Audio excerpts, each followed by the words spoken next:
Assalamualaikum warahmatullahi wabarakatuh. Waalaikumsalam warahmatullahi wabarakatuh. Baik, maaf ini tadi saya masuk agak lama ya, terlambat berapa menit ini tadi. Ininya komputernya start.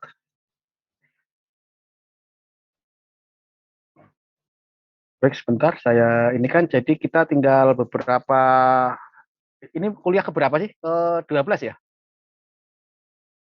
Pak saya. Betul ke 12.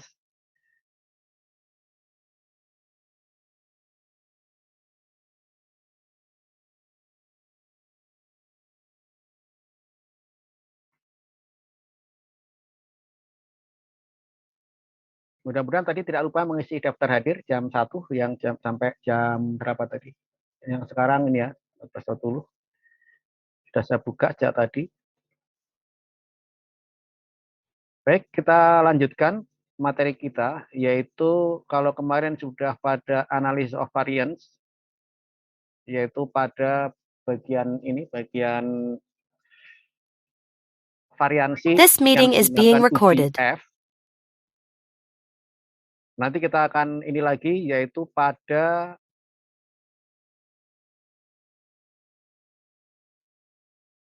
ini desain eksperimen.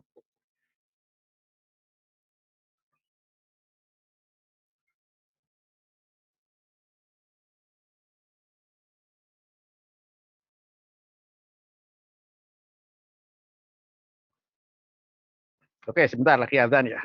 Ini sini lagi azan.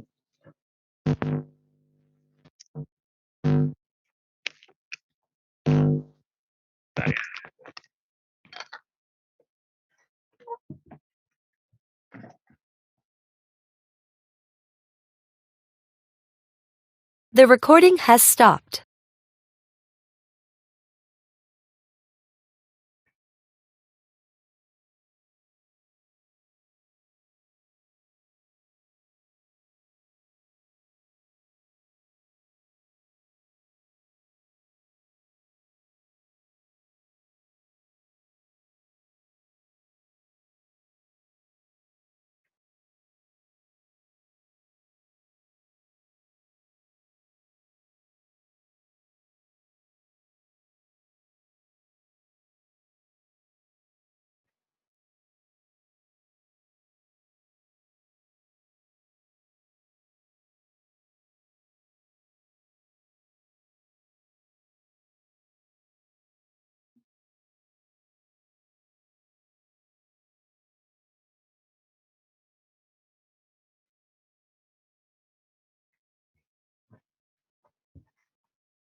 Nah, baik, saya lanjutkan. Ini nggak tahu, satu masih ragu ini kuliah ke berapa sih? 12 atau 13 nih? Ada yang ini? Ada yang tahu? Perkuliahan ke-12, Pak. 12, oke. Nah, sama kalau gitu. Saya ragunya 12, ngitungnya enggak ini. Baik. This meeting is being recorded. Untuk materi sekarang, itu saya lanjutkan langsung potong saja linear regression tapi multiple ya. Jadi sengaja saya tidak menggunakan yang linear regression biasa tapi multiple, karena kalau kita kerjakan ini di yang tidak multiple, yang hanya single variable, tentu bisa. Jadi multiple linear regression itu kita gunakan yang sering dimanfaatkan dalam rangka penelitian atau tugas akhir nanti.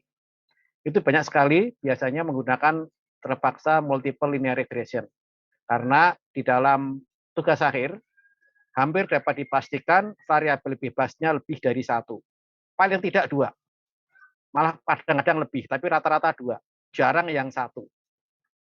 Sehingga hubungan antara variabel bebas dan terikat itu nanti sering adalah berupa multiple. Baik linear regression atau non-linear regression. Nah, sekarang ini hanya sekedar pengetahuan, karena kenyataannya kita bisa membuat regresi non-linear lebih mudah atau linear regression lebih mudah dengan menggunakan software lain, contohnya adalah Polymath. Nanti saya kasih ini tahu atau mungkin Anda juga download sendiri bisa, pun sudah pernah saya kasih tahu ininya, yang versi 5 boleh, versi 6.1 boleh, silakan download sendiri. Itu bisa mengerjakan dengan baik. Nah, pada saat kita mengerjakan non-linear regression, kalau nanti Anda pas tugas akhir ketemu hubungan antara variabel bebas dan terikat ternyata tidak linear, caranya adalah usahakan menjadi linear dengan manipulasi matematik.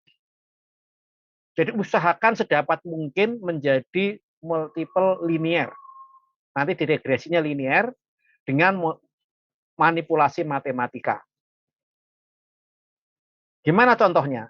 Saya ambilkan contoh misalnya.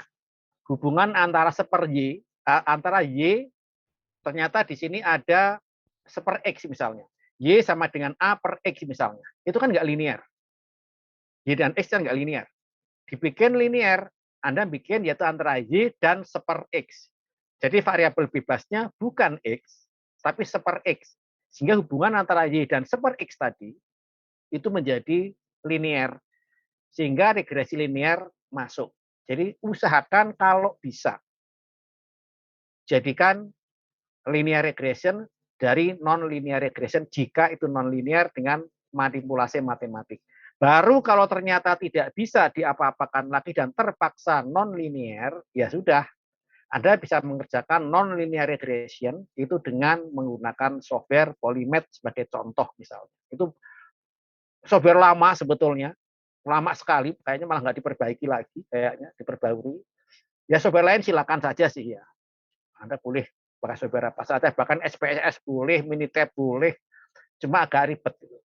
Baik, sekarang saya lanjutkan ke multiple linear regression, yaitu kuliah yang ke-12. Pertama, selalu saya mulai dengan sasaran.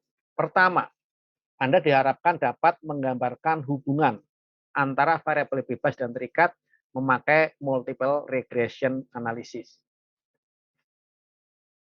Ya nanti hubungannya berupa hubungan matematik. Kemudian melakukan interpretasi dan menerapkan tabel ANOVA. ANOVA kemarin 2 minggu yang lalu sudah kita pelajari sebelum Lebaran yang namanya UGF dan akhirnya ke analysis of variance. Di situ kita lihat bahwa ANOVA itu bisa menyelesaikan, membandingkan atau menguji rata-rata dari suatu populasi yang lebih dari 2 secara serentak. Yang ketiga, diharapkan Anda menghitung dan menginterpretasikan multiple standard error of estimates, coefficient of multiple determination, dan adjusted coefficient of multiple determination atau koefisien determinasi R kuadrat. Kalau yang linear regression tunggal cuma satu variabel bebas dan satu variabel terikat, R-nya kecil. Tapi kalau multiple regression, R-nya besar. Ya harap diingat di sini jangan sembarangan menggunakan R besar atau R kecil. R besar untuk multiple, kalau R kecil untuk yang tunggal. Kemudian, 4, melakukan uji hipotesis untuk menentukan koefisien regresi. Yang kelima, melakukan uji hipotesis pada tiap koefisien regresi. Jadi di sini nanti kita lihat menggunakan Excel saja yang paling gampang. Karena Saya yakin semua mahasiswa menginstall Excel. Pertama kita lihat modelnya dulu. Bentuk umumnya seperti ini. Y prediksi, yang ada topinya adalah Y prediksi, adalah A plus B1 X1 plus B2 X2 plus B3 X3 plus dan seterusnya sampai BKXK. X1, X2, X3, dan seterusnya sampai XK adalah variabel bebas. Y, topi, itu adalah nilai regresinya, atau boleh dikata prediksi dari fungsi itu. Ya, bukan hanya Y saja, di sini ada topinya, hanya menunjukkan itu adalah hasil regresi. Sementara X tanpa topi, karena X itu bukan hasil regresi. X-nya adalah nanti kita tetapkan secara bebas, karena Y-nya adalah prediksinya. Untuk kriteria least square dipakai untuk mengembangkan persamaan. Karena penentuan konstanta B1, B2, dan seterusnya sangat melelahkan, maka dipakai perangkat lunak khusus seperti Minitab, boleh silakan, SPSS silakan, atau Polymath atau Excel. Dalam kuliah ini akan saya sodorkan pakai Excel saja dan Polymath, karena relatif jauh lebih gampang.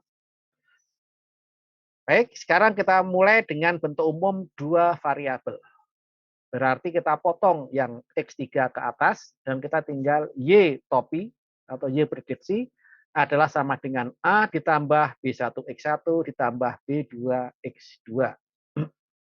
Karena ada dua variabel, maka wujudnya kurva adalah berupa kurva 3 dimensi.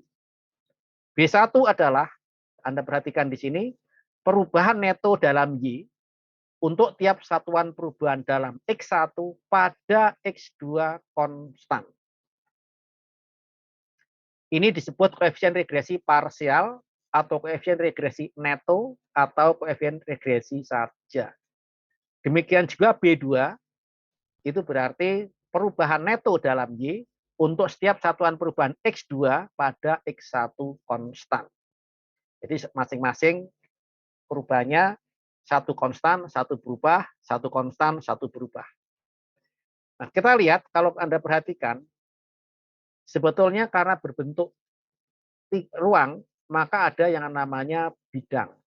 Bukan sekedar garis, tapi bidang. Di sini ada titik observasi Y, di situ ada Y, dan ada estimate point Y yang topi. Ini prediksinya atau estimate-nya, estimasinya. Ini adalah poin sebenarnya. Selisihnya adalah merupakan error atau selisih yang merupakan kesalahan, boleh karena pengukuran, kesalahan model, atau lain-lainnya. Artinya itu adalah error random sebetulnya. Ini sumbu X1, dan ini sumbu X2, dan ini adalah Y. Baik, sekarang kita lihat. Ini contoh linear regression, tapi saya ambilkan contoh bukan untuk di negara kita, tapi ini saya ambilkan contoh, saya ambil adalah dari negara Amerika Serikat. Biaya pemanasan bergantung pada 3 variabel, yaitu suhu rata-rata harian, tebal insulasi, dan usia pemanas. Jadi kita dapatkan X1, X2, X3. Ada 3 variabel. Pertanyaannya, dengan data yang diperoleh ini nanti, maka bagaimana persamaan regresinya? Kita lihat sekarang datanya seperti ini. Y, X1, X2, X3. Ini datanya. X1 tadi adalah suhu rata-rata harian. X2 tebal insulasi, dan X3 adalah usia pemanas. Kita lihat suhu rata-rata harian seperti ini. Ya, kebetulan suhunya macam-macam, ada yang sampai 7 derajat. Ya, karena bukan di tempat kita, ini adalah negara di Amerika Serikat yang bisa mendapatkan iklim yang dingin. Masukkan, misalkan ini dalam Excel datanya seperti ini. 1, 2, 3, 4, 5, 6, sampai 20. Ini Y, bebas. Dan X1, X2, X3 adalah variabel terikat. Sekarang kita lihat gimana caranya. Ini petunjuk dari kuliah ini, atau di dalam hal pakai PowerPoint. Pertama, pilih data selalu. Ini. Kemudian Anda pilih data analisis. sekali lagi saya ingatkan bahwa Anda sudah melakukan insert yang namanya tambahan untuk analisis data. Anda klik option, nanti seperti yang sudah sampaikan 2 minggu yang lalu. Kemudian pilih regression ini dan klik OK. Maka kita dapatkan nanti adalah seperti ini. Pilih range input X dan output Y. Y Anda pilih, kemudian X Anda pilih. Saya sarankan blok semua termasuk label dengan konsekuensi ini dicentang. Jadi biar muncul X1, X2, X3 sesuai dengan label yang kita buat. Karena bisa jadi bukan X1, mungkin T, mungkin F, mungkin, dan lain-lain. Jadi saya sarankan bloknya termasuk label, tapi jangan lupa ini dicentang karena default-nya tidak dicentang. Default adalah new worksheet. Di sini kita dapatkan ini saja default, kemudian klik OK. Maka kita dapatkan seperti ini. Nah, sekarang Anda perhatikan hasilnya. Hasil regresi ganda, Y A plus B1 X1 plus B2 X2 plus B3 X3, ternyata A sama dengan 427,1938, B1 minus 4,5827, B2 minus 14,8309, dan B3 6,1010. Itu adalah merupakan koefisien regresi. Kemudian perhatikan nilai R, R kuadrat, dan adjusted R kuadrat. Multiple R ini berarti adalah nilai koefisien korelasi dari multiple X1, X2, X3 terhadap Y. R square, R kuadrat, yang besar itu 0,8042. Adjusted R square itu 0,7675. Itu dilingkarin merah, tolong Anda perhatikan. Yang penting adalah adjusted R square, jangan yang R square. Alasannya, kalau Anda gunakan R square saja, itu nanti terpengaruh oleh banyaknya variabel bebas. Jika variabel bebas semakin banyak, meskipun modelnya tidak tepat, maka R kuadratnya mendekati 1, bahkan mungkin sama dengan 1. Jadi jangan gunakan yang R kuadrat saja. Anda gunakan adjusted R kuadrat, yang tidak lain itu dikoreksi terhadap korelasi antar variabel. Sehingga nilainya nanti akan lebih kecil daripada R kuadrat. Baik, sekarang kita dapatkan ini sudah. Nah, sekarang Anda lihat di daerah sini. Ini apa ini? Ada standar error. Mungkin Anda nggak peduli. Oke, silakan. Karena ini ada standar error, yaitu standar deviasi dibagi dengan akar jumlah data. Oke, mungkin Anda tidak peduli. Tapi yang Anda perhatikan T statistik dan P value. Nah, ini menariknya ada di sini. Anda perhatikan yang T statistik itu ternyata di situ nilainya 7,1675 dengan P value 0. Minus 5,9336, 0, 0,00, nggak tahu nilainya berapa di sana. Kemudian yang ini minus 3,19. Nah, yang menarik ini. Anda perhatikan P value-nya. 0,1479. Padahal kita tadi, menurut pada saat ini tadi, kita gunakan confidence-nya adalah 95%. Artinya, significant level-nya 0,05. Sekarang Anda lihat, P value lebih besar daripada 0,05. Artinya apa? Menurut uji T di sini, berarti perbedaannya tidak signifikan, atau boleh dikata kalau mau konsisten, maka perbedaan antara Y dan X ini nilainya, antara perubahan X dan Y itu ternyata tidak signifikan. Atau dengan kata lain, X3 ternyata tidak berpengaruh terhadap Y secara signifikan. Apakah salah? Tidak salah. Karena siapa tahu memang kurvanya mendatar masalah. Karena kalau kita punya X dan Y kan bisa jadi di sini X, di sini Y, bisa jadi kurvanya begini kan. Nah, ini sah-sah saja ini. Ini Y sama dengan 0,0001X misalnya. Kan sah-sah saja, nggak masalah. Boleh, nggak masalah. Artinya apa? Bahwa nilai ini ternyata tidak terlalu berpengaruh terhadap Y ternyata. Meskipun kita lihat B-nya adalah 6,1010. Dibandingkan dengan ini lebih kecil, ini lebih besar malah. Memang kelihatan dari sini. Tetapi dari sisi uji T, ternyata sebetulnya tidak terlalu berpengaruh. Nah, terus gimana cara ngeceknya? Anda perhatikan ini bisa, atau Anda lihat ini. Perhatikan. Lower 95% dan upper 95%. Anda perhatikan di sini. Yang lower, ini plus ke plus. Anda lihat tidak ada perubahan tanda. P-value-nya ternyata lebih kecil daripada alpha. Yang kedua, minus ke minus. Ini ternyata juga tidak, artinya P-nya, P-value-nya ternyata lebih kecil daripada alpha. Yang ini, yang ketiga, baris ketiga, minus 24,9 dan ini minus 4,75. Ternyata masih lebih kecil daripada alpha. Perhatikan yang ini. Ada perubahan tanda dari negatif ke positif. Artinya apa? Itu menunjukkan di dalam confident interval di situ ternyata tidak bisa dipercaya. Atau dengan kata lain, X3 itu tidak dipercaya kalau berpengaruh terhadap Y sebetulnya.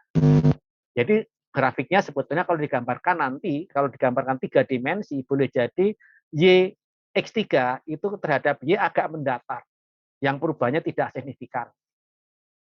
Apakah salah? Tidak salah, nggak masalah, bisa saja, nggak masalah sebetulnya, boleh-boleh saja. Oke, pertama. Yang kedua sekarang, Anda perhatikan di uji F. Nilai F 21,9. Signifikan F-nya 0,0000 sekian. Artinya apa? Memang betul X1, X2, X3 itu secara uji ini memang berbeda dengan Y nilainya. Atau dengan kata lain memang betul X1, X2, X3 itu secara bersama-sama memang berpengaruh terhadap Y. Kalau di situ nanti ujinya ternyata X1, X2, X3 ternyata tidak berpengaruh, sebetulnya Anda ngapain nggak perlu dibahas lagi sebetulnya. Itu kalau dari sisi signifikansi F dan juga uji T. Baik, saya lanjutkan sekarang. Sehingga kita dapatkan nilainya adalah seperti ini. Nah, kita dapatkan ini kan hasil. Jadi, koefisien regresi X1 adalah 4,8583 dan dia negatif. Artinya hubungannya terbalik. X2 juga demikian, hubungannya terbalik terhadap Y. X3 hubungan langsung. Itu adalah hasilnya. Nah, jadi ini adalah model matematika dari data yang kita peroleh dari pengamatan. Oke, ini bisa Anda manfaatkan untuk nilai variabel yang lain di variabel bebas X1 Anda bisa bebas menentukan. Kalau X1 sama dengan 50 misalkan, X2-nya sama dengan 3 dan X3-nya sama dengan 4, gimana ya Anda masukkan, Anda dapat Y. Baik, dari sini tentu tidak ada pertanyaan. Sekarang kita lihat menerapkan model untuk estimasi. Tentunya ini ada aplikasinya. Gimana kalau suhunya 30 derajat, tebal insulasi 5 inch dan usia pemanas 10 tahun, termanya biaya pemanasan adalah sekian dolar. Ya itu gunanya seperti itulah. Ini anak kecil lah. Kalau sudah ada modelnya, tentunya Anda tinggal memasukkan nilai variabel bebas dan akan diperoleh nilai variabel terikat. Oke, silakan kalau ada pertanyaan, saya minum dulu. Yang lain juga boleh minum. Kalau tidak ada minum, ambil dulu. Boleh. Oke, nggak ada, lanjut. Sekarang multiple standard error of estimates. Ya, MSE untuk estimate adalah mengukur efektivitas persamaan regresi. Kita lihat rumusnya adalah seperti ini. Multiple standard error of estimate. Akar dari sigma Y minus Y estimate kuadrat dibagi N minus K plus 1. Y adalah actual observation, jadi pengamatan yang aktual. Y topi adalah estimasinya, N adalah jumlah observasi tiap sampel, dan K adalah jumlah dari variabel bebas. Oke. Kemudian kita lihat ini. Kita tinggal membuat tabel seperti ini, maka kita dapatkan nilai ini dengan rumus. Saya kira nggak sulit. Nilainya 51,05. Sekarang kita lihat regresi ganda dan asumsi korelasi. Variabel bebas dan terikat memiliki hubungan linear. Ingat, ini linear regression masalahnya. Ya pasti linear atau kita paksakan linear. Tapi hati-hati ya, ini saya ingatkan sekali. Mumpung Anda masih tingkat 1. Kalau kurva itu memang mengarahnya non-linear, jangan dipaksakan linear regression. Ini sering sekali mahasiswa bikin. Selalu saya ingetin, jangan. Caranya gimana? Anda plot dulu datanya di kertas grafik secara manual atau menggunakan Excel. Silakan diplot dulu. Misal Anda punya data seperti ini. 1, 2, 3, 4, terus begini. Nah, kalau udah seperti ini, ya jangan dibuat linear regression terhadap paksakan jadi begini. Nah, itu namanya bikin ketawa. Ya. Janganlah. Sudah bentuknya lengkung seperti itu pasti bukan linear, pasti non-linear. Jadi tolong kalau nanti Anda ketemu seperti ini, maka ini berarti non-linear regression. Jadi hasilnya adalah nanti kurvanya adalah lengkung begini. Terus gimana solusinya? Anda bikin model, dan model itu usahakan dilinearkan secara matematik. Kalau tidak bisa, terpaksa nanti non-linear regression. Nanti saja menggunakan polymath. Oke. Residual harus sama untuk seluruh nilai Y. Nah, ini. Ya. Kemudian, residual harus mengikuti distribusi normal dengan rata-rata 0. Itu kalau benar ya. Jadi sisa residual atau nilai sisa selisih antara Y yang observasi dengan Y estimasi itu mestinya kanan kiri sama. Totalnya atau boleh dikata kalau dibuka buah distribusi akan normal. Nilai dari variabel dependent harus tidak berkorelasi. Ya, jangan kalau berkorelasi itu ngaco semua nanti aja. Terus sekarang kita lihat tabel ANOVA. Menunjukkan variasi dalam variabel terikat. Variasi ini dibagi menjadi 2 komponen. Pertama, yaitu variasi yang dapat dijelaskan, yang diperhitungkan untuk himpunan variabel bebas, dan variasi yang tidak dapat dijelaskan atau variasi random yang tidak diperhitungkan untuk himpunan variabel bebas. Yang namanya variasi bisa explained variation, juga bisa unexplained variation atau random variation. Nah, sekarang kita lihat koefisien determinasi ganda yaitu R kuadrat dengan R-nya huruf besar.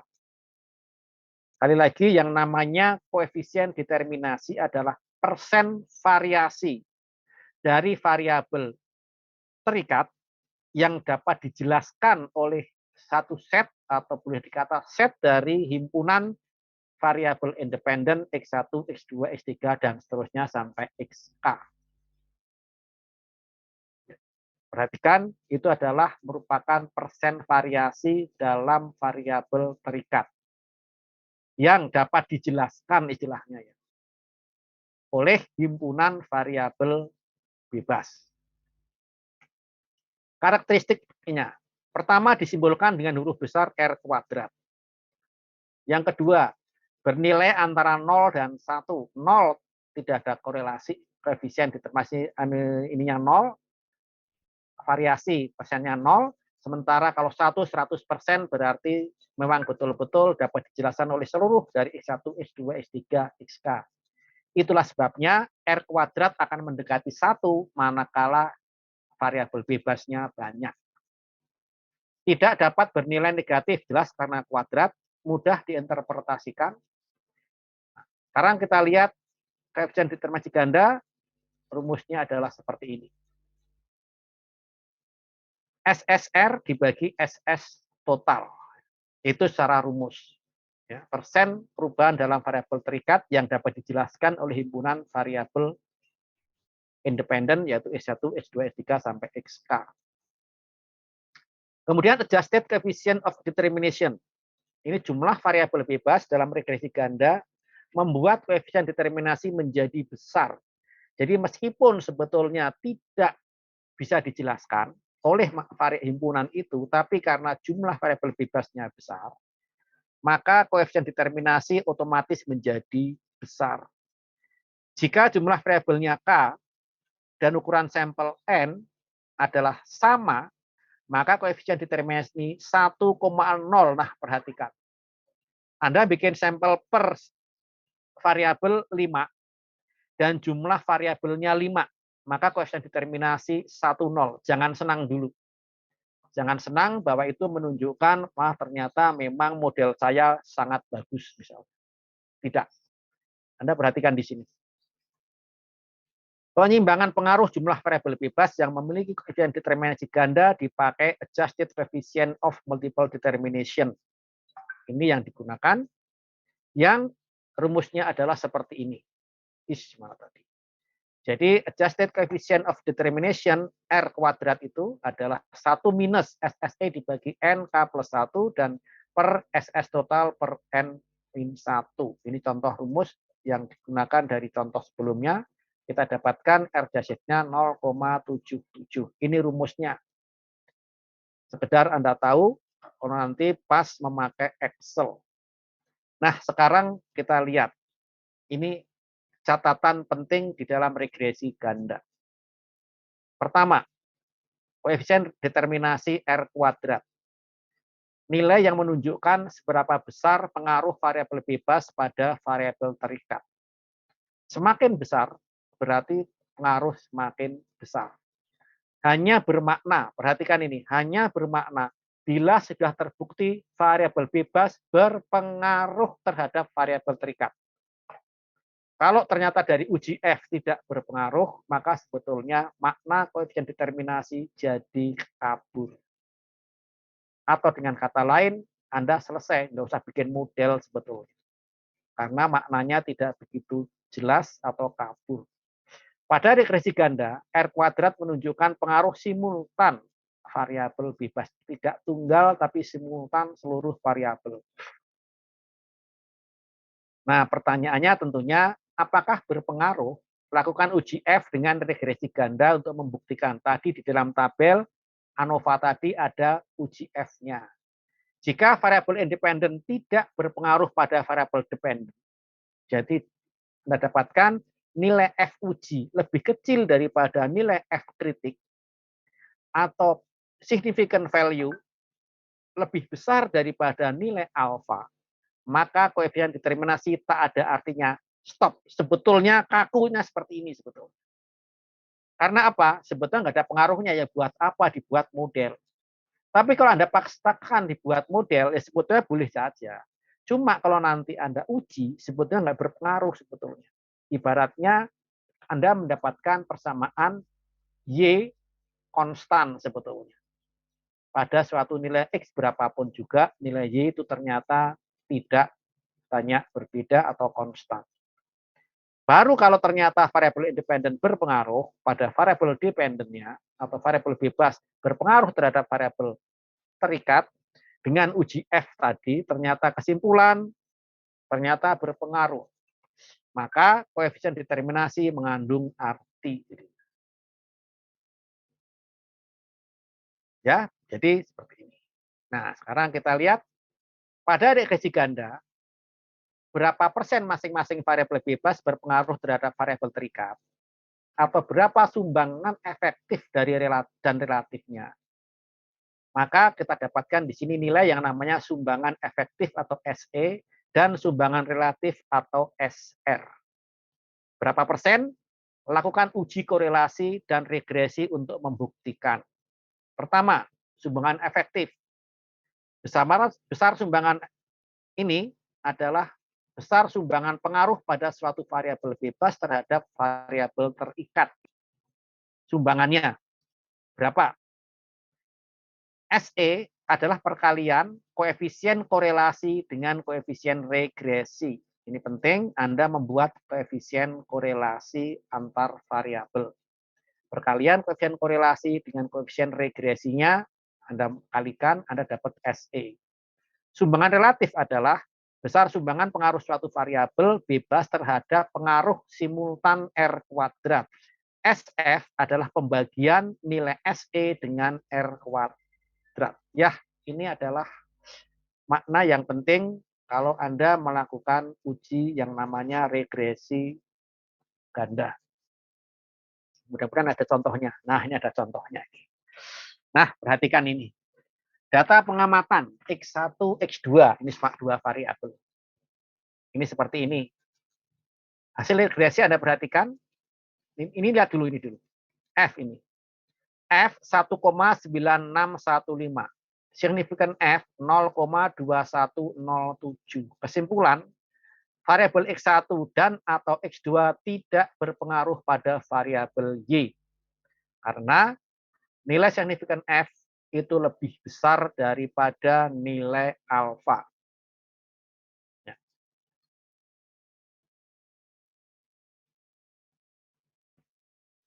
Ya, gitu ya. Jadi kalau nilai F, signifikan F itu ternyata lebih besar daripada nilai alfa, maka berarti tidak berpengaruh. Ini kayaknya kebalik ya. Nilai sig F ini kebetulan ya ini ya apa di gambar ini memang betul atau enggak salah sih sebetulnya karena ini adalah keterangan. Oke, tapi saya ganti saja biar nanti tidak salah pengertian. Ini ya ternyata gambar ya sudah. Mudah-mudahan harus tidak. Perhatikan simpulan F lebih kecil nilai alfa, maka X1, X2 berpengaruh terhadap Y. Ya. Jika simpulan F lebih kecil nilai alfa dan sebaliknya. Jadi dari sini maka kita dapatkan berarti ternyata F X1, X2 tidak berpengaruh pada Y. Karena tidak berpengaruh, maka berarti selesailah sudah, Anda tidak usah bikin model sebetulnya. Atau dengan kata lain, bidang yang dihasilkan pada model ini adalah nyaris mendatar. Dengan kata lain, bahwa Y memang nyaris konstan. Nilainya Anda lihat aja 23, 28, 21, 21, 20. Ya. Ada nyelonong 33, 34, tapi itu ternyata tidak signifikan. Itu ternyata terbukti dari kesalahan pengukuran. Jadi X1, X2 ternyata tidak berpengaruh pada Y. Nah, akhir kuliah 12. Ada pertanyaan? Silakan kalau mungkin ada pertanyaan.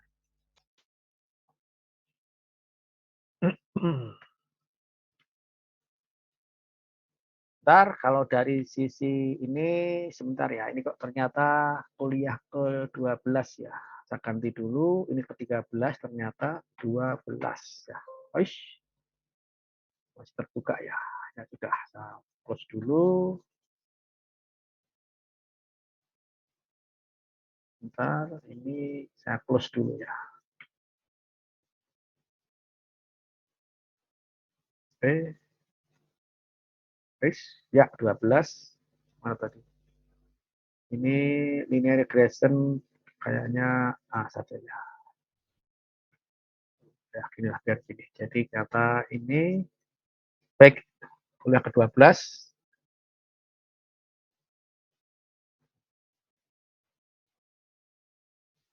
soal ya, sebentar. UAS 2021 apa ini?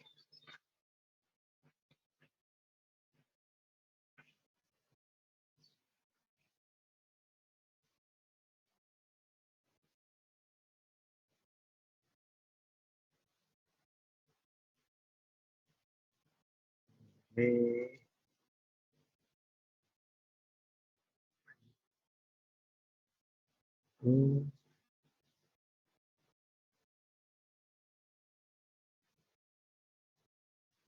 Oh ya, ini jadi kalau Anda melakukan uji korelasi seperti ini ya, hasilnya.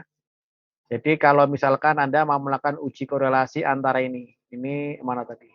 Korelasi. Nah ini, saya peragakan supaya Anda tahu. Nah, saya share dulu. Jadi ini yaitu data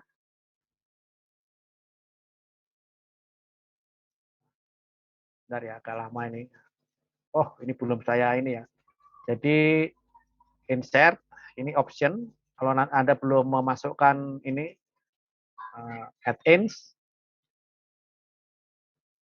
jadi option add-ins, sebentar ini not responding, jadi sukanya seperti ini.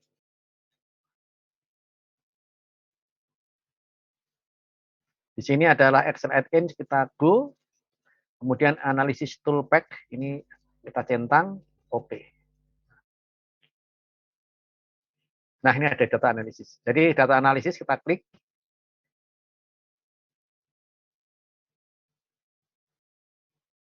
Nah, kita dapatkan ini regression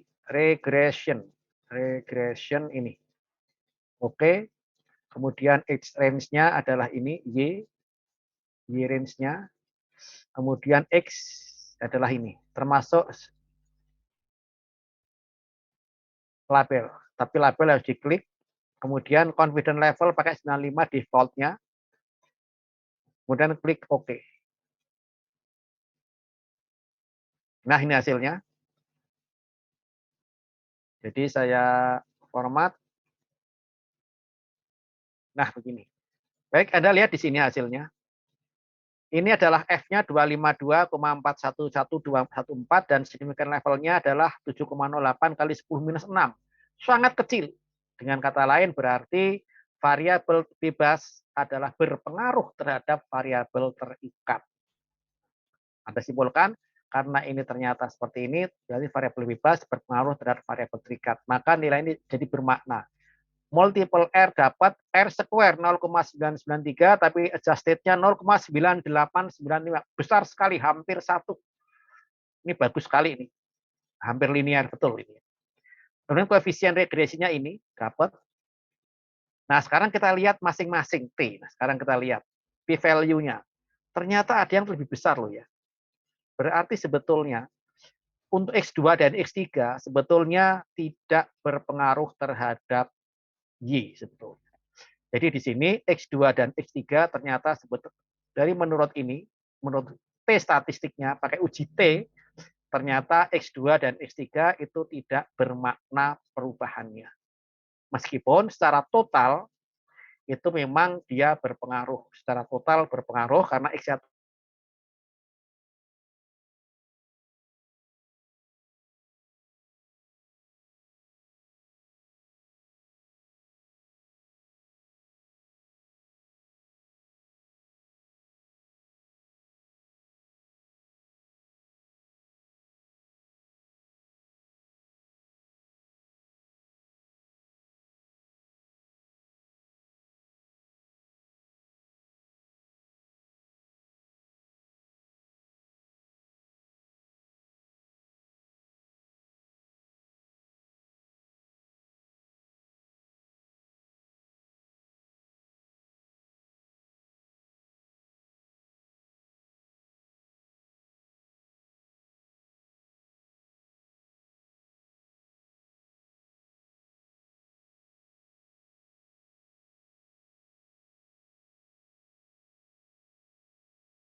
The recording has stopped.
This meeting is being recorded. R kuadrat. Ini kok ke SS sih. Ini ya, SR ya. Wah ini ya. Ternyata saya menggunakan ini ya. Ya sudah. Ya tahulah ini SE, ini SR sebetulnya. Hubungan relatif. Ini. Jadi kalau kita lihat perkalian koefisien korelasi dengan koefisien regresi, kita dapatkan dari nilai ini, maka kita dapat nilainya. 0,99, sementara ini tadi adalah ini. Koefisien korelasi, koefisien regresinya ini. X1 sekian, sementara ini tadi adalah 0,997. X2-nya sekian, ini minus 0,01944. Kemudian yang X3 0,96198 ini 0,22 minus 0,228854025. Oke, hanya ini saja yang penting pada saat Anda mengolah data dan mau membuat regresi linear. Saya nggak tahu jasa install Polymath belum ya. Kayaknya belum. Oke, mudah-mudahan saya di sini ada Polymath yang bisa saya peragakan buat Anda. Polymath. Oh ini ada ya. Oke. Keretnya apa ini? Polymath X. Oke, ini ya. Saya setup dulu ya Polymath ya. Anda silakan install sendiri nanti cari sendiri di internet Polymath.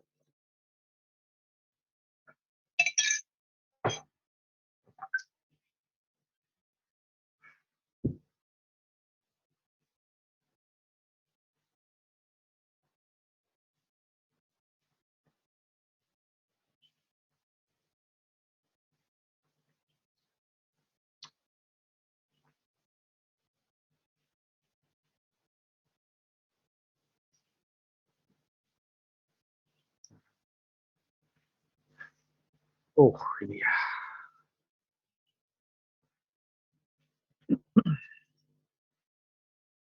Kita tunggu dulu instalasinya.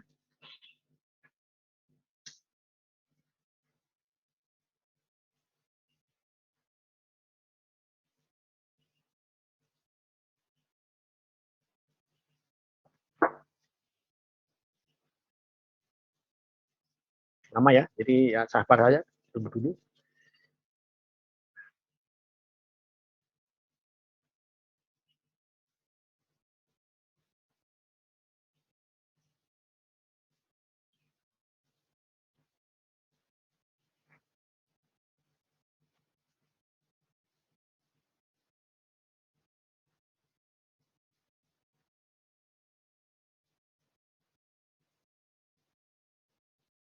Lama ya, kayaknya dia mikirnya lama itu. Oh, udah. Ya, udah.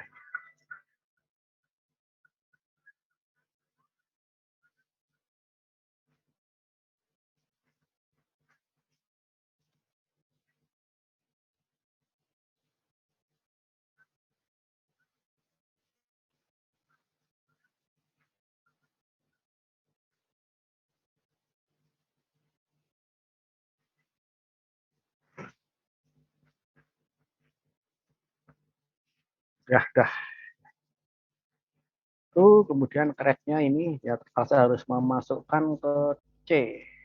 Kita lihat Polymath. Tadi? Polymath ALMN-OP ini ya. Ya, ini kita kopikan. Dah. Baik, ini kalau pakai Polymath seperti ini. This kok converter salah ya.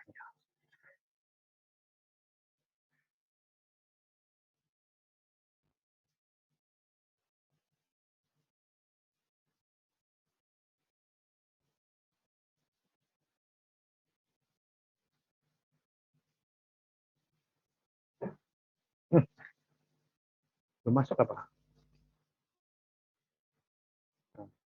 Belum masuk tadi ya. Ya ini, jadi kita lihat ini menunya yang regression mana tuh ini ya? Non-linear equation, nah kalkulator, nah regresi ini. Nah ini regression. Kita bisa kopikan langsung data dari Excel ke sini. Jadi enaknya kita bisa mengopikan data ini langsung. Ya ininya nggak usah ini ya, data ini. Jadi kita kopikan ke sini ya. Ini ke sini. Ini. Nah ini datanya. Yang ini bisa kita ganti. Tentunya ini adalah rename saja. Rename. Taruhlah ini X1. X1. Kemudian ini X2. Kemudian ini X3. Dan ini Y. Klik kanan ya ininya ya. Y. Nah, dapat. Ya ini kalau menggunakan Polymath, ini tinggal kita regression. Nah, regression kita lihat sebagai variabel dependennya mana, itu adalah Y. Independennya ini linear, yang kita linear, ini adalah, kalau ini kita blok semua, ini adalah ini, mana multiple, multiple lah ini, kliknya, nah ini X2, XY, ini kita blok aja. Nah ini, sudah, kita tinggal klik ini, solve ini. Nah ini hasilnya. Nah, Anda lihat sama dengan Excel ini tadi. R kuadratnya 993 ini adjustednya 0,98 sama dengan Excel, kan pasti sama dengan Excel. Ini adalah nilai, dia pakai A0, A1, A2, A3, bukan A, B1, B2, tapi A0, A1, A2, A3. Dapatnya sekian, ini adalah confident 8%-nya segitu. Kemudian kita lihat sini udah ini. Nah, delta. Oke, Y calculation ini ada ininya, antara Y dengan Y calculation deltanya ada. Nah, ini adalah hasil dari regresi linear. Seperti itu. Kalau menggunakan Polymath. Kalau Anda perhatikan tadi, ada mode regresi non-linear. Ini non-linear regression yang ini.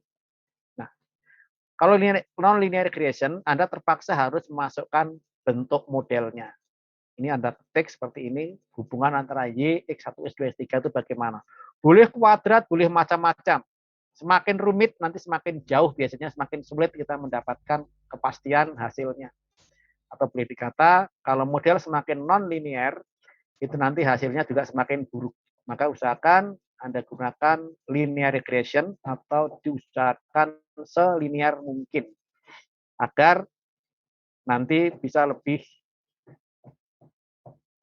baik hasilnya. Nah, ini kok salah ya.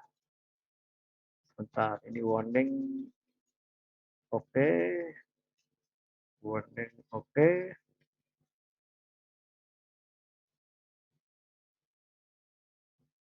Oke. Oke. Ini tadi sudah close ya, belum ya? Close, oke, sudah. Oke, ya. Baik, demikian menggunakan Excel atau menggunakan Polymath yang bisa dimanfaatkan, yaitu dengan menggunakan dua software ini. Kemudian hari ini apa? Silakan kalau ada pertanyaan sebelum saya akhiri. Ini materi ini saya kirim ke Anda, saya kirimkan lewat grup saja. Bisa Anda baca, Anda pelajari, Anda praktekkan saja ya ininya, apa yang ada di sini. Jadi Anda bisa berlatih, ini kuliah ke-13, 12 ya, 12 yaitu multiple linear regression. Oke.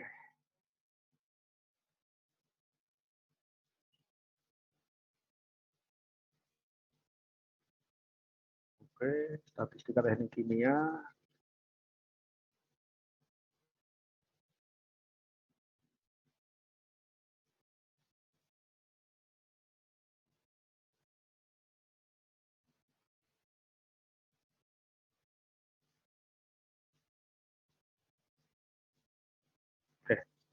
Itu saya kira materinya.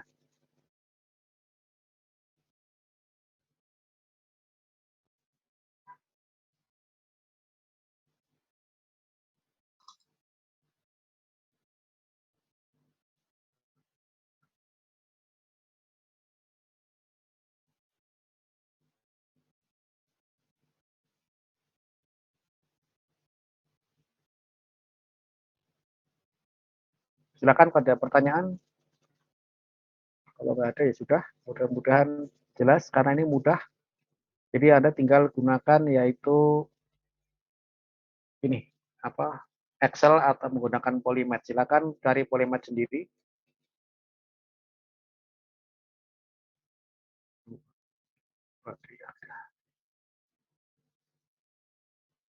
Oke, kalau tidak ada pertanyaan ya sudah.